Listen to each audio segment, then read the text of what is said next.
Hey everybody, and welcome back to Let's Play Final Fantasy VI with me, Rock Paper Mario. We are once more in the advanced edition of the game, and we're here in Jador because there's an optional boss here, believe it or not. I'll just show you my setup right now, so I don't have to do it later.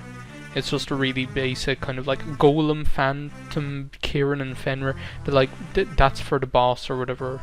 Everyone has their kind of quintessential setups on, really. Okie dokie, so let's get started. What you have to do first is you have to talk to this guy who actually like looks, I don't know, he stands out to me because of his hair or something like that, I don't know. I heard they're going to put a rare sword up for auction. I can't decide if I should bid or not. Rare sword, eh?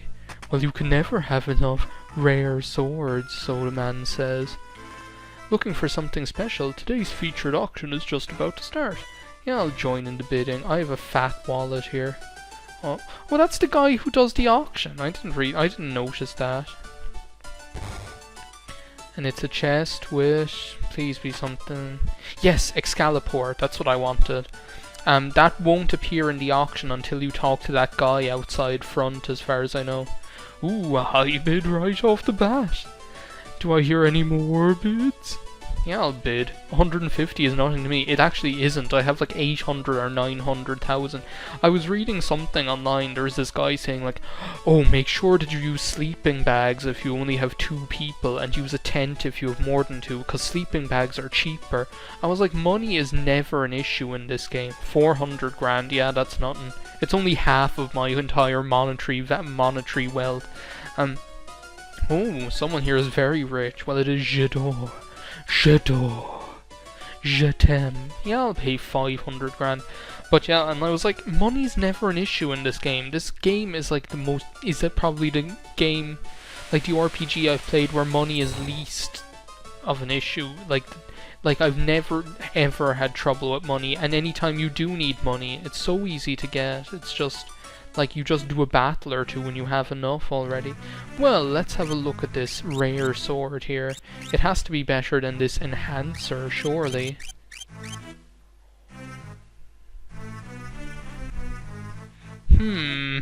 Poor by name, poor by nature, it seems. And I love the way there's a question mark. It's just like legendary holy sword. Yeah, right.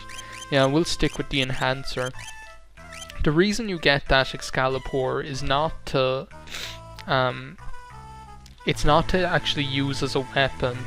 It's only, we're going fighting the second most difficult of the 3 optional during mid-game bosses now, by the way, because I'm doing them in order of increasing difficulty, because this guy, he's not easy.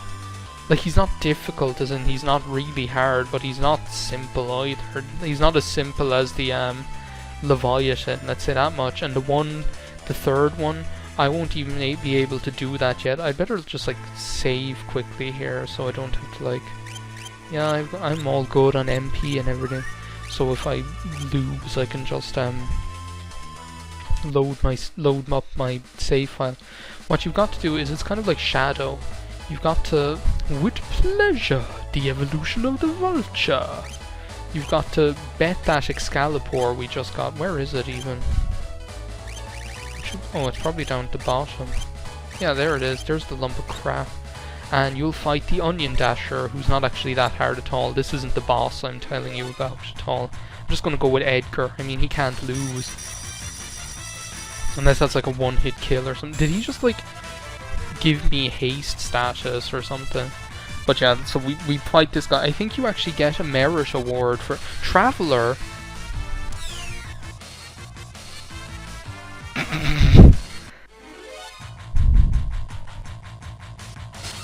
Okay, I've got him.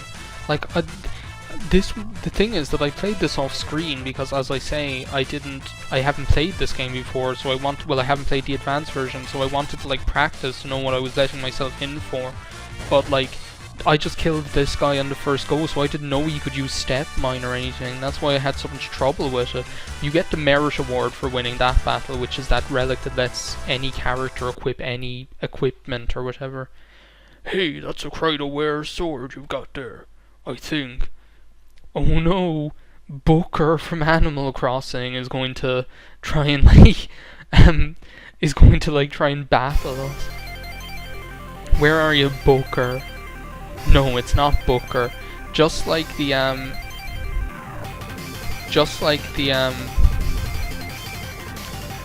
Leviathan battle is kind of a little homage to Final Fantasy IV. This battle with one of the other 3 optional bosses in the mid game is an homage to Final Fantasy V and Gilgamesh, who's a really cool character. Unfortunately, we don't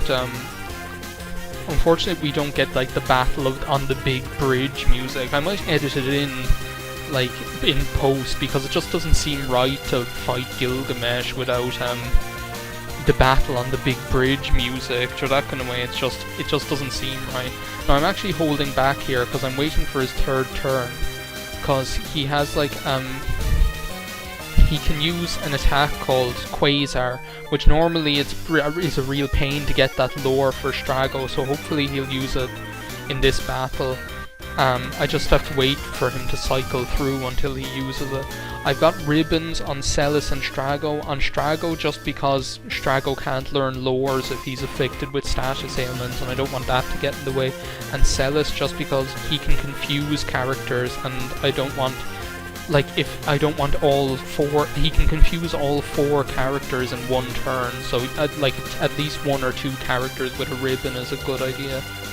Hopefully he'll use it. Will he use it? His Quasar attack? Because I'm not going to hang around here all day waiting for him to do it. I might as well start like curing people just to kind of keep everyone's HP up. Luckily I have plenty of I actually have 3 economizers. I got them using Lock in the Coliseum, just like I showed off on that video. So like I have 3 economizers, which is really handy. Just to reiterate what you have to do is there's some like one of Cyan's katanas. It's one of the really good ones. If you bet that in the Coliseum, you go up against this bird that has a chance to have an economizer, and you steal that with Lock by having Lock battle it or whatever, and that's how you get the economizer. If he doesn't use this like the next time around, Quasar, then I'm going to just like start going all out, because I can't like sit here waiting for like 5 minutes waiting for him to do it, because that's just not my job. I'm sitting here, it's like, it's the 29th of October, it's the evening of the 29th of October, it's almost 9 o'clock, and I'm just waiting for, well no, I'm not waiting for anything. Tomorrow I'm heading off to Dresden for 3 days. I'm going to the opera 2 nights in a row. It's, like I said in the Plants vs Zombies video, so I'm really relaxed. There it is, Quasar, finally.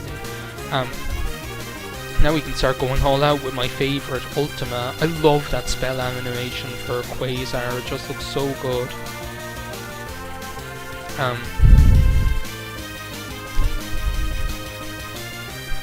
I might use White Wind on the next turn when Edgar finally gets his ass down here. Let's use, do you know what I should have used is Mighty Guard. Let's use Grand Train. Where's Grand Train? Grand Delta. See, I don't know, like, there are loads of, like, spells that have different names in this version of the game, and I keep calling them, like, Step Mine and Traveler and things like that. And I keep calling them by the different name or whatever. I'm gonna stick around on Celis because she's the one with Phantom, and I want her to be able to be in a position to use Phantom. Okay, here we go. Just like in Final Fantasy V, he'll buff himself up a bit, and then he'll start like going crazy. And from this point on, after he uses haste, what he'll do is he'll jump up into the air. And if Edgar can get his ass back down here, there we go, speak of the devil, then what you can do is you can cast Phantom. And because he only uses physical attacks from this point on, casting Phantom and having Vanish on everyone pretty much just makes you invincible.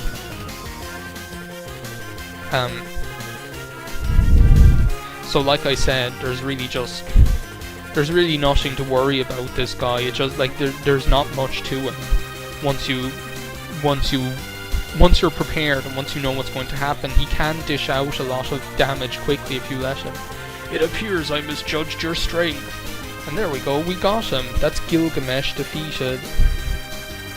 So, that wasn't so hard, was it? Well, as I say, that's the middle one of the three. The third one, like, I wouldn't be able to do it as I am now. None of my characters have enough HP, like, and learned Quasar there, and we get a Genji helm. Learning Quasar there is so handy because, like, it's just waiting for Quasar to show up in Kefka's tower is just a pain. So, and just like Leviathan, Gilgamesh is an Esper in this game, so we get the Gilgamesh Magicite, which I'll show you right now. It's another one that gives you a strength +2 at level up, but it also teaches you the spell Valor, which is only in the Advance Edition, Game Boy Advance Edition of this game. Valor is just basically, it's kind of like Bravery, but it only works for the next physical attack. And like, for example, if you used Valor on Edgar and he jumped into the air or whatever, if you use Valor on Edgar and he jumped into the air, and he came back down and he had the Dragon Horn, the Valor spell would only count for the first of the 2 or 3 or 4 times that Edgar actually hit the enemy. And where's Narsh these days? There it is. You know me in this world of ruin, I don't know where I'm going. I'm going to put something on at like the end of this video, because I should have brought Mog. Where's Mog when you need him?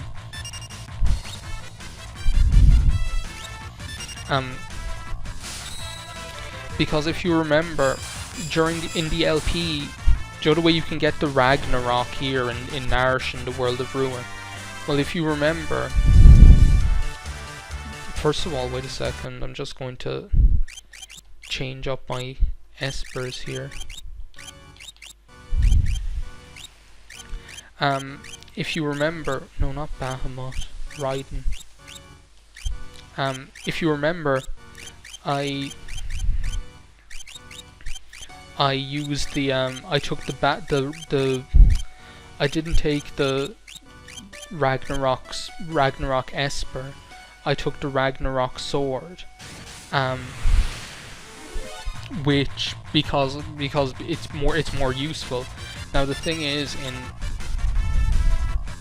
in the advanced version of the game, in the Game Boy Advance Edition, you can actually steal Ragnarok swords from, well, you could do that in the Super Nintendo version as well. You could steal the Ragnarok from the Holy Mary, as I call her, the lady in, there we go.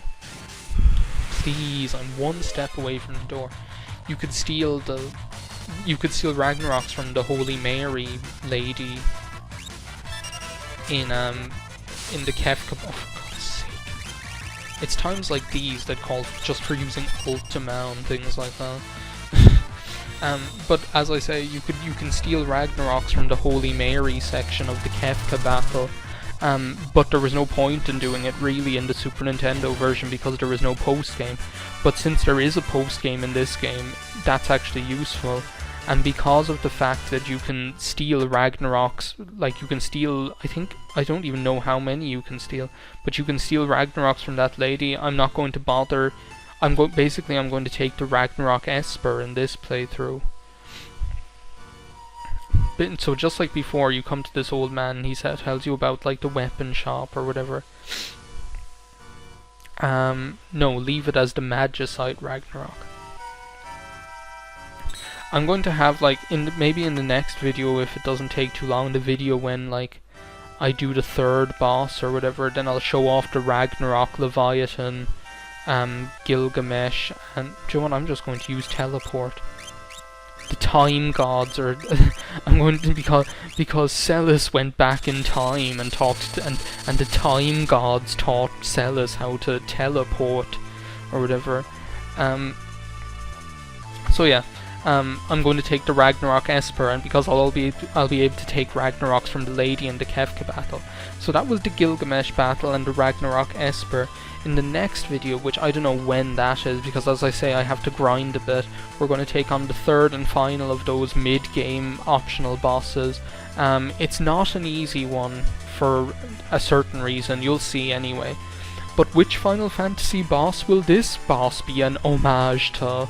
Find out next time on Let's Play the Never Ending Story with me, Rock Paper Mario. Thanks for watching.